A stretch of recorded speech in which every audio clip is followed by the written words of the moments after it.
भी मनुष्य के पिताजी को या माताजी को शांत हुए 3 वर्ष हो जाते हैं, तो 3 वर्ष के बाद में पितृ सम्मेलन होता है, उनको पितरों में मिलाया जाता है। कहीं कहीं उनको कहा जाता है कि हम पटावे मिला रहे हैं। तो उसकी सर्वप्रथम विधि यह है कि वह व्यक्ति इलाहाबाद, गया जी और इलाहाबाद, काशी और गया जी तीनों में पिंडदान करके आए और उसके बाद में आकर के अपने घर में श्रीमद् भागवत महापुराण को सुने और भागवत सुनने के बाद में अमावस्या के दिन घर पर जो कार्यक्रम होता है उसको संपन्न करें। अब कहा महाराज यदि वह सक्षम नहीं होगा तो बोले सक्षम नहीं है तो इलाहाबाद, काशी, गया पिंडदान करने के बाद में आकर के घर में श्रीमद् भागवत का मूल पारायण ही करे और फिर अमावस्या के दिन पितरों में मिलाए। बोले महाराज यदि ये भी संभव नहीं होगा तो फिर क्या कर सकता है? तो बोले गया जी, काशी और इलाहाबाद इत्यादि में पिंडदान करके आए और कहीं यदि कथा चल रही है तो वो जाकर के वहां कथा को श्रवण करे और फिर आपने अमावस्या के दिन पितरों को मिलाए और ब्राह्मण भोजन कराए। बोले महाराज यदि यह भी संभव नहीं होगा फिर वो क्या करेगा?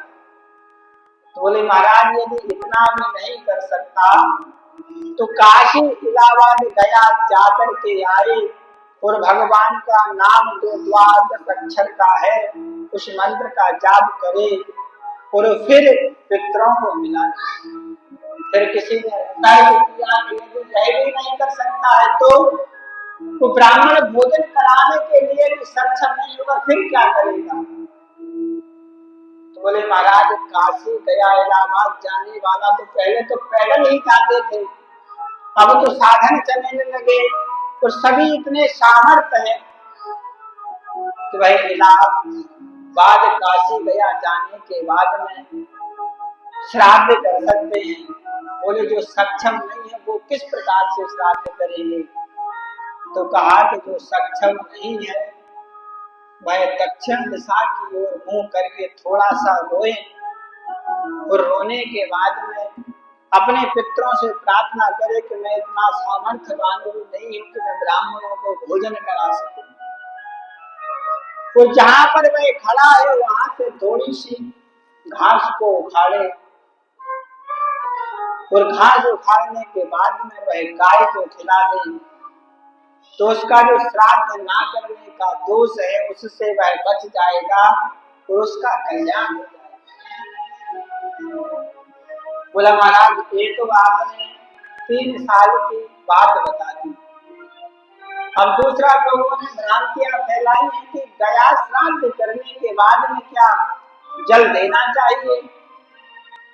तो महाराज जो गया में श्राद्ध करने के बाद भी यदि जल नहीं देते उससे पितृदोष उत्पन्न होने लगता है। तो गया में श्राद्ध करने के बाद भी सभी मनुष्यों को तर्पण करना चाहिए और तर्पण करने के बाद में अपनी तिथि पर ब्राह्मण को भोजन कराना चाहिए। यह शास्त्रीय विधि है, लोगों की बातों में नहीं आना चाहिए। क्योंकि कुछ लोग कहते हैं कि हमारे यहाँ तो गया में श्राद्ध कर दी अब तर्पण नहीं देते।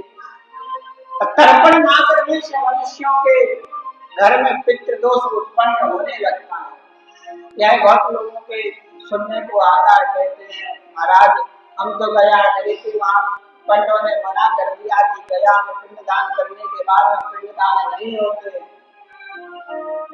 तो महाराज यह संपूर्ण असत्य है। भारतवासियों का हृदय इतना कोमल होता है कि वामपंथियों ने विचार किया कि किस प्रकार से हम भारत देश पर कब्जा कर सकते हैं, भारत देश पर राज्य कर सकते हैं। तो उन लोगों ने विचार किया कि जो भारत देश में है उन लोगों का हृदय बड़ा पवित्र होता है, तो इन लोगों को इनके धर्म से भ्रष्ट किया जाए तो हम इन पर राज्य कर सकते हैं। तो लोगों ने संतोषी माता को लॉन्च किया। संतोषी माता के लोग व्रत करने लगे और संतोषी माता के फॉलोवर्स बढ़ने लगे। उसके बाद में धीरे धीरे साईं बाबा आ गए। साईं बाबा को लोगों ने भगवान मान लिया और उसके बाद फिर एक भ्रांति फैलाई। उन लोगों ने हमारे शास्त्रों से भी छेड़खानी की है। ये भ्रांति उन लोगों की ही फैलाई हुई है कि गया में श्राद्ध करने के बाद में श्राद्ध करने की आवश्यकता नहीं पड़ती, लेकिन ये संपूर्ण असत्य है। गया में श्राद्ध करने के बाद भी सभी को हमेशा श्राद्ध करना चाहिए और अपने तर्पण करना चाहिए ताकि पितृ प्रसन्न रहें।